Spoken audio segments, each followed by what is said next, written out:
ठीक है, देखो बेसिक मैथमेटिक्स हम लोग को आज पढ़ना है, क्लास 11th और 12th के लिए, दोनों के लिए बेसिक मैथ हम लोग पढ़ लेते हैं। बेसिक मैथ में पहला हम लोग का टॉपिक क्या है जी? Number system. नंबर सिस्टम, ध्यान दे से देखो, नंबर सिस्टम इसको बोलते हैं संख्या पद्धति। संख्या पद्धति, ठीक है। देखो संख्या पद्धति, ध्यान सुनो सब। संख्या पद्धति में इसमें देखो पहला नंबर जो आता है वो क्या है, जिसको तुम लोग पढ़े हो, प्राकृत संख्या। सब लड़का चिल्ला के बोलता है कि सर गिनती की संख्या प्राकृत संख्या कहलाती है। यही ना पढ़ते हो जी? हाँ, तो वही हिले है। क्योंकि जो लड़का जन्म लेता है ना, उसके बाद से जब वो बोलना स्टार्ट करता है तो उसको गिनाया जाता है गिनती। क्या 1 2 3 4 5 ऐसे गिनाया नहीं जाता है, तो वही गिनती की संख्या है। तो गिनती की संख्या को क्या बोलते हैं? प्राकृत संख्या कहते हैं। ठीक है, तो याद रखना कि गिनती की संख्या क्या कहलाती है बच्चा लोग? गिनती की संख्या क्या कहलाती है? प्राकृत संख्या कहलाती है। याद रखिएगा, प्राकृत संख्या कहलाती हैं। ठीक है, देखो इसे n से सूचित किया जाता है। ठीक है, इसे n से सूचित किया जाता है। तो देखो इसे n से सूचित किया जाता है, तो कैपिटल N, इसे n से सूचित किया जाता है। सूचित किया जाता है, देखो किया जाता है। अब ध्यान सुनो, अब n से सूचित किया जाता है तो n क्या होता है? तो प्राकृत संख्या इसमें लिख दो। क्या 1 2 3 4 ऐसे डॉट डॉट डॉट, ये प्राकृत संख्या। ठीक है, गिनती की संख्या। अच्छा, दूसरा नंबर तुम लोग क्या पढ़ते हो जी? होल नंबर यानी पूर्ण संख्या, ये ना पढ़ते हो? तो पूर्ण संख्या क्या होता है, जिसको हम लोग इंग्लिश में क्या बोलते हैं जी? होल नंबर बोलते हैं। क्या बोलते हैं? Whole number. होल नंबर, ठीक है। यानी ये देखो होल नंबर, पूर्ण संख्या। तो गिनती की संख्या में शून्य मिला देते हो तो क्या हो जाता है? पूर्ण संख्या। तो गिनती की संख्या क्या है? 1 2 3 4 5, ये सब है ना जी, ये सब पढ़े हो तुम लोग। तो उसमें शून्य मिला देंगे तो देखो पूर्ण संख्या को हम लोग W लिखते हैं, इसमें 0 मिला दो, 0 1 2 3 4, तो ये क्या हो जाता है? पूर्ण संख्या हो जाता है। कोई दिक्कत? अब आता है तीसरा नंबर, क्या? पूर्णांक। क्या आता है? पूर्णांक। लड़का सबसे पूछा जाता है कि पूर्णांक क्या होता है। देखो पूर्णांक को बोलते हैं इंग्लिश में क्या? इंटीजर। क्या बोलते हैं जी? इंटीजर। देखो लड़का सबसे पूछा जाता है पूर्णांक क्या होता है, तो क्या बोलता है सब कि सर बहुत तेज, मतलब देखो लड़का जो आता है ना 9th 10th में, तुम लोग पढ़ के आते हो ना, जो भी 11 12 पढ़ने हैं, 90% लड़का सबसे पूछोगे ना पूर्णांक क्या होता है, तो बोलता है कि सर धनात्मक संख्या, ऋणात्मक संख्या, ठीक है, 0 पूर्णांक कहलाता है। ठीक है, एक्चुअली ये धनात्मक संख्या में तो 3.5 भी आता है। बोलो, नहीं आता है क्या? -2.5 भी आता है, तो क्या इसको हम पूर्णांक बोल दें? नहीं ना जी। पूर्णांक क्या होता है तो सुनो, पूर्णांक कोई पूछता है कि पूर्णांक क्या होता है, तो इसके बारे में समझना है। अच्छा ये बता, पूर्ण संख्या के बारे में तो सबको पता है। अच्छा तुम लोग बताओ, पूर्ण संख्या के बारे में पता है तो थोड़ा एक टॉपिक समझो, योज प्रतिलोम। क्या समझना है जी? योज प्रतिलोम। तो योज प्रतिलोम के बारे में समझो, योज प्रतिलोम। प्रतिलोम, तो योज प्रतिलोम क्या होता है? योज प्रतिलोम इसको क्या बोलते हैं? तो देखो जैसे अगर कोई संख्या है a, तो बताओ a में क्या जोड़ा जाए कि 0 मिले? a में क्या जोड़ा जाए कि 0 मिले? बताओ। -a। a में क्या जोड़ोगे कि 0 मिलेगा बच्चा? -a। तो a का योज प्रतिलोम क्या होगा? -a। a का योज प्रतिलोम -a। अच्छा बोलो, 2 में क्या जोड़ा जाए कि 0 मिले? बताओ। तो 2 में -2 जोड़ोगे तो क्या मिलेगा? 0 मिलेगा। तो 2 का योज प्रतिलोम -2। 3 का योज प्रतिलोम -3। 3 में क्या जोड़ोगे कि 0 मिलेगा? -3। तो 3 का योज प्रतिलोम -3। 4 का योज प्रतिलोम -4। वैसे ही अगर पूछा जाए -5 का योज प्रतिलोम +5 का है, क्योंकि -5 में +5 जोड़ोगे तो 0 होगा। कोई दिक्कत है? बोलो। तो योज प्रतिलोम समझ में आ गया? अच्छा 0 का योज प्रतिलोम क्या होगा जी? 0 में क्या जोड़े कि 0 मिलेगा? तो 0। तो 0 का योज प्रतिलोम क्या होगा? 0। कोई दिक्कत? तो योज प्रतिलोम के बारे में समझ में आ गया? बच्चे बोलो तो तुम। -10 का योज प्रतिलोम क्या होगा? 10 का योज प्रतिलोम, -10 का योज प्रतिलोम, तो इसमें क्या जोड़ोगे कि 0 मिलेगा? तो +10। तो -10 का योज प्रतिलोम क्या हो गया? +10। समझ में आ गया? कोई दिक्कत? बोलो, बैठ जाओ। अच्छा देखो, तो ये ध्यान में रखना, तो योज प्रतिलोम के बारे में तुम लोग समझ गया। कोई दिक्कत है? बोलो बोलो साहब, योज प्रतिलोम समझ में आ गया ना। अब देखो ध्यान से समझना, अब हम लोग को पूर्णांक समझना है, तो पूर्णांक का परिभाषा क्या। अच्छा ये बात बताओ, पूर्ण संख्या तो तुम लोग देख रहा है, पूर्ण संख्या क्या होता है बताओ।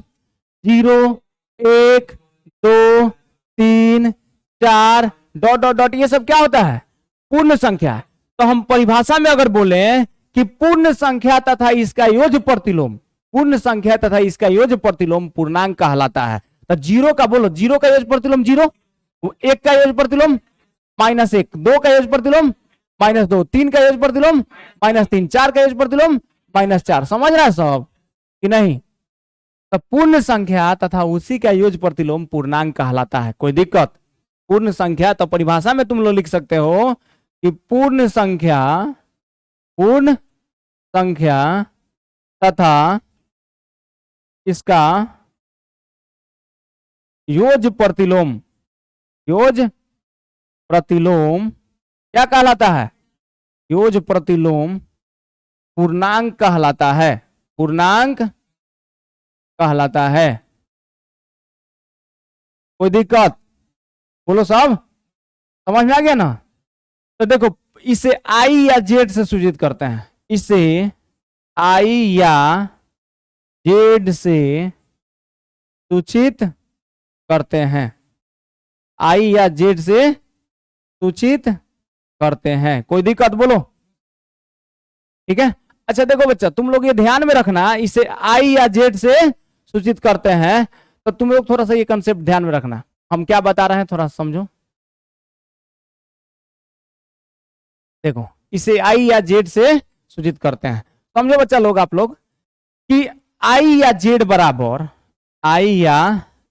जेड बराबर तो पूर्णांक क्या क्या होता है। तो हम बोले हैं पूर्ण संख्या तथा इसका योज प्रतिलोम। तो पहले पूर्ण संख्या लिख लो बच्चा, पूर्ण संख्या क्या लिखोगे, 0 1 2 3 4 डॉट डॉट डॉट ऐसे जाओगे इधर। तो देखो कहने का मतलब ये है कि यहाँ डॉट डॉट डॉट आगे बढ़ सकते हो, आगे जाएगा पूर्ण संख्या। और पूर्ण संख्या तथा इसका योज प्रतिलोम, तो 0 का योज प्रतिलोम 0, 1 का -1, 2 का -2, 3 का -3, 4 का -4, ऐसे डॉट डॉट डॉट आगे जाएगा। समझ में आ गया। तो पूर्ण संख्या तथा इसका योज प्रतिलोम क्या कहलाता है, पूर्णांक कहलाता है। कौन दिक्कत, समझ में आ गया, झूठ नहीं ना बोल रहा, सब क्लियर हो गया, ये समझ में आ गया। देखो आगे बढ़ते हैं, क्लियर हो गया ना यहाँ तक। पहले प्राकृतिक संख्या सबको किसी को पता है कि गिनती की संख्या प्राकृतिक संख्या कहलाती है। दूसरा बात अगर पूछा जाए तुम लोग से कि पूर्ण संख्या क्या होता है, तो गिनती की संख्या में शून्य मिला देने पर क्या प्राप्त होता है, पूर्ण संख्या। उसके बाद पूछा जाता है पूर्णांक, तो पूर्णांक में क्या बताए, पूर्ण संख्या तथा इसका योज प्रतिलोम क्या कहलाता है, पूर्णांक कहलाता है। कोई दिक्कत, समझ गए। तो देखिएगा अब इसके बाद हम लोग को आगे बढ़ना है, ठीक है। देखो सब हम इसका पीडीएफ भेज देंगे तुम लोगों के पास, लिख लेना, हम टाइम देंगे लिखने के लिए। देखो दूसरा नंबर, अब 3 पर लिए। अब आता है पूर्णांक के प्रकार। क्या समझना हम लोग को जी बच्चा लोग, ध्यान से देखो, पूर्णांक के प्रकार। देखिए पूर्णांक के प्रकार समझिएगा, पूर्णांक के प्रकार। तो पूर्णांक के प्रकार में क्या हम लोग को, देखो पूर्णांक कितने प्रकार के होते हैं। तो देखो लड़का सब जो पढ़ता है ना, बेसिक मैथ कमजोर होता है, हम देखते हैं सब लड़का सबका आता है, तो बोला ना 99% स्टूडेंट्स, ठीक है। पूर्णांक के प्रकार पूछोगे तो वो बोलते हैं कि सर 2 पूर्णांक होता है, एगो धनात्मक पूर्णांक एगो ऋणात्मक पूर्णांक, जो कि बिल्कुल गलत है। पूर्णांक कितने प्रकार के होते हैं, तो 5 प्रकार के हम लोग लिखते हैं ना। पूर्णांक कितने प्रकार के होते हैं जी, तो यहाँ पर लिखेंगे पूर्णांक 5 प्रकार के होते हैं। तो कौन कौन, तो पहला नंबर होता है धनात्मक पूर्णांक। क्या होता है जी, पहला नंबर क्या होता है, धनात्मक पूर्णांक। पहला नंबर क्या होता है बच्चा लोग, धनात्मक पूर्णांक। इसको बोलते हैं पॉजिटिव इंटीजर। क्या बोलते हैं जी, पॉजिटिव इंटीजर, याद रहेगा, इसको पॉजिटिव इंटीजर बोलते हैं। कोई दिक्कत, अरे बोलो। तो पॉजिटिव इंटीजर यानी धनात्मक पूर्णांक में क्या क्या आता है, तो देखो धनात्मक पूर्णांक को हम लोग लिखते हैं i प्लस या z प्लस। तो इसमें आता है धनात्मक पूर्णांक में 1 2 3 4, मतलब गिनती की संख्या आता है धनात्मक पूर्णांक में। बोलो सब। अच्छा दूसरा नंबर आता है ऋणात्मक पूर्णांक। दूसरा नंबर क्या आता है जी, ऋणात्मक पूर्णांक। तो ऋणात्मक पूर्णांक कैसे लिखते हैं, देखो ऋणात्मक पूर्णांक, ऋणात्मक पूर्णांक। तो ऋणात्मक पूर्णांक में क्या होता है तुम लोग को बता रहे हैं। ऋणात्मक पूर्णांक को बोलते हैं निगेटिव इंटीजर। क्या बोलते हैं जी, निगेटिव इंटीजर। क्या बोलते हैं, निगेटिव इंटीजर। समझ में आ गया। तो निगेटिव इंटीजर यानी ऋणात्मक पूर्णांक। तो ऋणात्मक पूर्णांक क्या होता है, थोड़ा समझना कि इसमें क्या होता है ना कि इसको i माइनस लिखते हैं, और ऋणात्मक पूर्णांक में क्या आता है, तो देखो मतलब -1, ठीक है, -2, -3, -4, ऐसे डॉट डॉट डॉट, ये क्या हो गया ऋणात्मक पूर्णांक। अरे -1 -2 ऐसे भी लिख सकते हो, उससे कोई दिक्कत नहीं होता है, ठीक है, लेकिन संख्या रेखा पर ऐसे लिखा रहता है तो लिख दिए। ऋणात्मक पूर्णांक समझ में आया, कोई दिक्कत, झूठ नहीं ना बोल रहा है सब।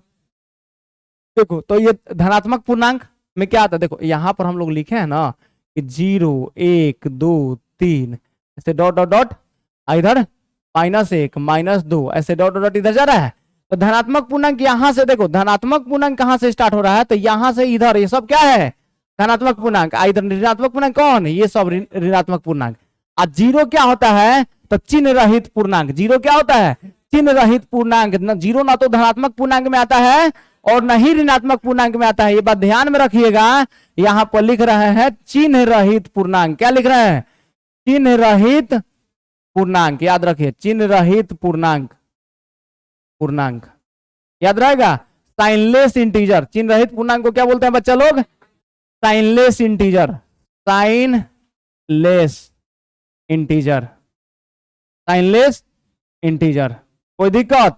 चिन्ह रहित पूर्णांक, इसमें क्या आता है जीरो। याद रखे, कोई पूछेगा जीरो धनात्मक पूर्णांक है कि ऋणात्मक पूर्णांक, तो आप लोग बोलिएगा जीरो ना तो धनात्मक पूर्णांक होता है और न ही ऋणात्मक पूर्णांक होता है, जीरो चिन्ह रहित पूर्णांक होता है, समझ गए। तो इसमें क्या आता है जीरो, इसको किसी से सूचित नहीं किया जाता है, खाली जीरो आता है इसमें। चलो अब आता है चौथा, बताओ धनात्मक पूर्णांक हो गया, ऋणात्मक पूर्णांक हो गया, चिन्ह रहित पूर्णांक हो गया। अब आता है अधनात्मक पूर्णांक। अब क्या पढ़ना है जी, अधनात्मक, देखो अधनात्मक पूर्णांक, अधनात्मक पूर्णांक। तो ध्यान से देखो, अधनात्मक पूर्णांक को हम लोग बोलते हैं जैसे नॉन पॉजिटिव अधनात्मक, ठीक है, नहीं धनात्मक। अधनात्मक मतलब क्या, नहीं धनात्मक है, नॉन पॉजिटिव इंटीजर। आया समझ में। तो देखो अधनात्मक पूर्णांक क्या है जी, मतलब क्या, नहीं, तो नहीं धनात्मक यानी धनात्मक नहीं है। तो सुनो, तो लड़का सब क्या होता है ना, बोलता है क्या है कि सर देखिए अधनात्मक मतलब क्या, नहीं, तो मतलब नहीं धनात्मक, तो धनात्मक नहीं है तो बोलता है सब सर ऋणात्मक है। एक गड्ढा कि धनात्मक नहीं है तो ऋणात्मक है, साथ में जीरो भी तो हो सकता है। मतलब नहीं, तो नहीं धनात्मक, नहीं धनात्मक, तो धनात्मक को छोड़ दो, क्या बच गया ऋणात्मक और चिन्ह रहित। बात ध्यान में रखना, खाली धनात्मक नहीं है इसका मतलब खाली ऋणात्मक नहीं हुआ, साथ में चिन्ह रहित भी हुआ। समझ में आया कि नहीं है, झूठ नहीं बोल रहा सब। यहाँ देखो अधनात्मक पूर्णांक में मतलब धनात्मक नहीं है तो क्या है ऋणात्मक और चिन्ह रहित। मतलब नहीं, तो नहीं धनात्मक यानी धनात्मक को छोड़ दीजिए, ऋणात्मक और चिन्ह रहित को लिख दीजिए। तो देखो ऋणात्मक और चिन्ह रहित, तो चिन्ह रहित इसमें मिला के लिख दो, तो 0 -1 -2 -3 बोलो सब, और डॉट डॉट डॉट नहीं हो जाएगा क्या, तो ये हो गया क्या अधनात्मक पूर्णांक। अब 5वां नंबर आता है, बोलो क्या, अऋणात्मक पूर्णांक, अऋणात्मक पूर्णांक, अऋणात्मक पूर्णांक। अऋणात्मक पूर्णांक को क्या बोलते हैं बच्चा, इसको नॉन निगेटिव इंटीजर। क्या बोलते हैं, non negative integer, non negative integer, non negative integer,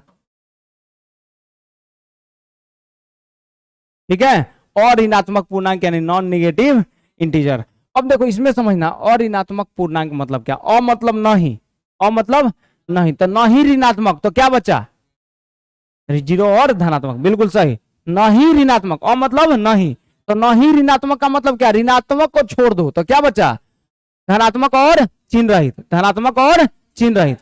याद रखोगे, कोई पूछेगा कि कोई संख्या है जो ऋणात्मक नहीं है, इसका मतलब क्या है, वह धनात्मक भी हो सकता है, चिन्ह रहित भी हो सकता है, यानी धनात्मक भी हो सकता है, जीरो भी हो सकता है। बोलो कोई दिक्कत, तो ये ध्यान में रखना। तो इसमें लिखोगे तो तुम क्या लिखोगे, देखो मतलब नहीं ऋणात्मक, तो ऋणात्मक को छोड़ दो, धनात्मक और चिन्ह रहित लिख दो, तो जीरो इसमें मिला दो, लिख दो, तो 0 1 2 3 डॉट डॉट डॉट, बोलो कोनो दिक्कत, समझ में आ गया। तो पूर्णांक कितने प्रकार के होते हैं?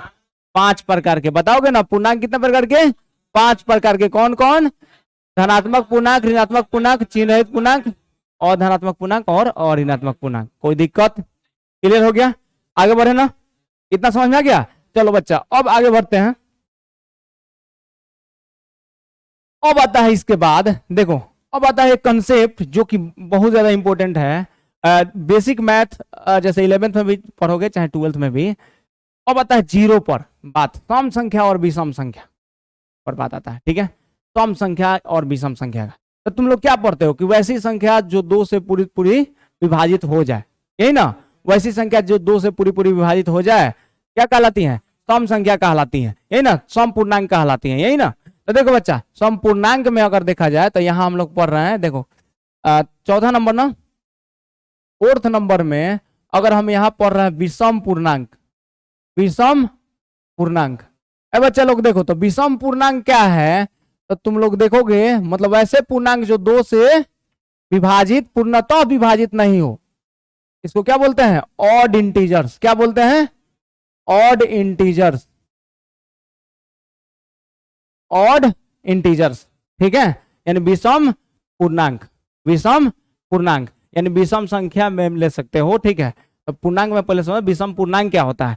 तो वैसे पूर्णांक जो 2 से पूर्णतः विभाजित न हो, मतलब नहीं कटे 2 से, वो क्या किस में आता है? विषम पूर्णांक में। तो कौन कौन नहीं कटता बताओ? 1, 3, 5, 7, 9, ये धनात्मक हुआ। इधर क्या लोगे? -1, -3, -5, -7, बोलो डॉट डॉट डॉट इधर जाएगा। ये सब क्या हो गया? विषम पूर्णांक हो गया। क्या हो गया जी? विषम पूर्णांक। कोई दिक्कत है? विषम पूर्णांक हो गया ना जी। अब देखो इसमें ध्यान सुन, तो ये विषम पूर्णांक हो गया, ये ध्यान में रखना, एकदम आसान है। अब आता है कि सम पूर्णांक। क्या आता है जी? सम पूर्णांक। थोड़ा समझ लो सम पूर्णांक के बारे में। 5वां नंबर क्या आता है? सम पूर्णांक, सम पूर्णांक। तो देखो सम पूर्णांक, ठीक है, सम पूर्णांक है, इसको बोलते हैं इवन इंटीजर। क्या बोलते हैं जी? Even integer. ठीक है, इवन इंटीजर। अच्छा देखो सम पूर्णांक क्या होता है? सम पूर्णांक में क्या बोला जाता है कि जो 2 से पूर्णतः, वैसे पूर्णांक जो 2 से पूर्णतः विभाजित हो जाए उसको क्या बोलते हैं? सम पूर्णांक। तो देखो बच्चा तुम लोग क्या लेते हो इसमें? देखो बच्चा तुम लोग स्टार्ट करते हो 2, 4, 6, जीरो भी होता है इसमें। सम पूर्णांक में क्या आता है? जीरो भी आता है। देखो तो 0 +-2 +-4 +-6 +-8, ये डॉट डॉट डॉट, ये क्या होता है? सम पूर्णांक होता है। मतलब सम, देखो जीरो सम संख्या में आता है। जीरो किस में आता है जी? सम संख्या में। जीरो एक सम संख्या है, जीरो एक सम संख्या है। यहां पर लिख देते हैं कि जीरो सम संख्या है। जीरो क्या है? सम संख्या, मतलब सम पूर्णांक में आता है, सम संख्या है। ठीक है, क्यों?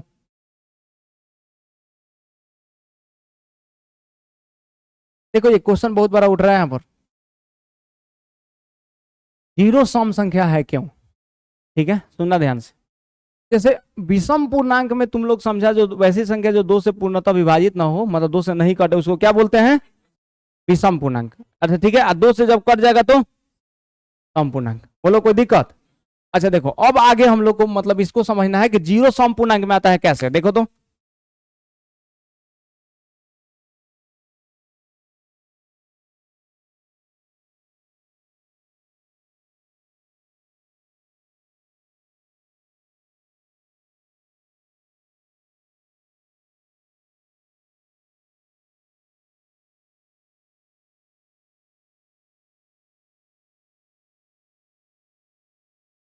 देखिए लोग, तब यानी जीरो सम संख्या है क्यों, इसको समझना है।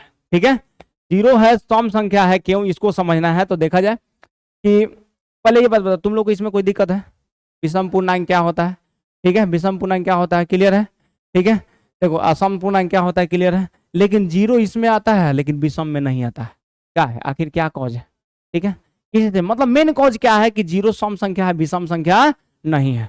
जीरो सम संख्या में आता है। तुम लोग देखो एक तो बात ये है कि 99% लड़का से पूछोगे, हम देखो हम उतना 11-12 वाला स्टूडेंट इंग्लिश मीडियम आता है, समझता है बिहार बोर्ड, कोई भी स्टूडेंट आता है चाहे डिफेंस बैच में मेरे पास आता है स्टूडेंट, तो वो सबसे पूछता है कि जीरो सम है कि विषम, जीरो इवन है या ऑड, तो बोलता है सब ना तो सम है ना तो विषम है।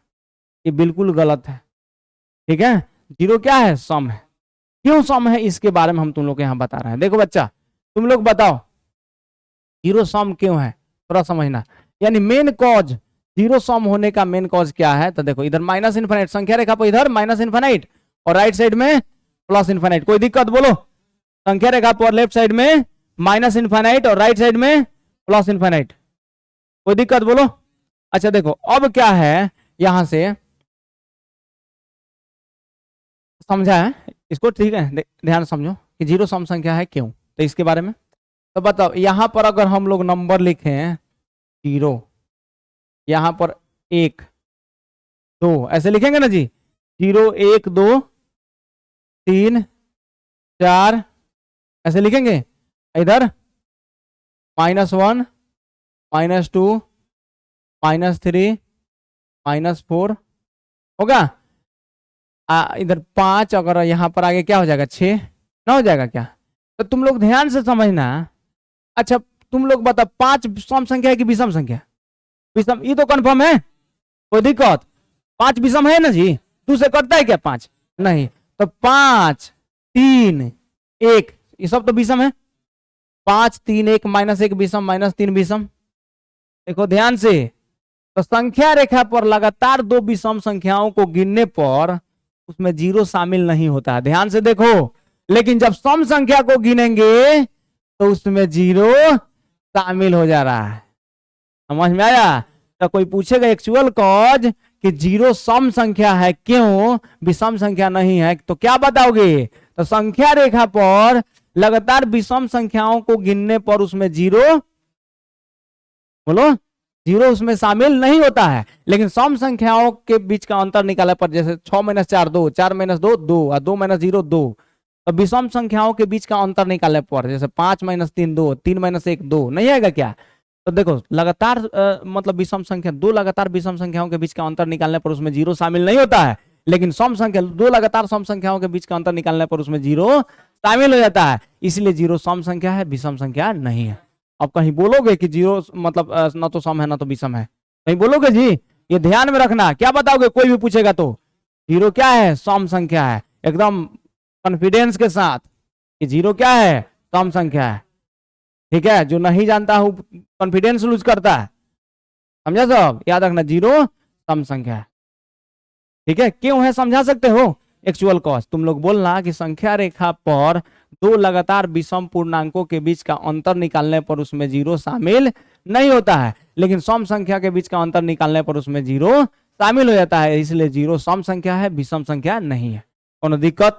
समझ में आ गया? क्लियर हो गया ना? आगे बढ़े ना जी?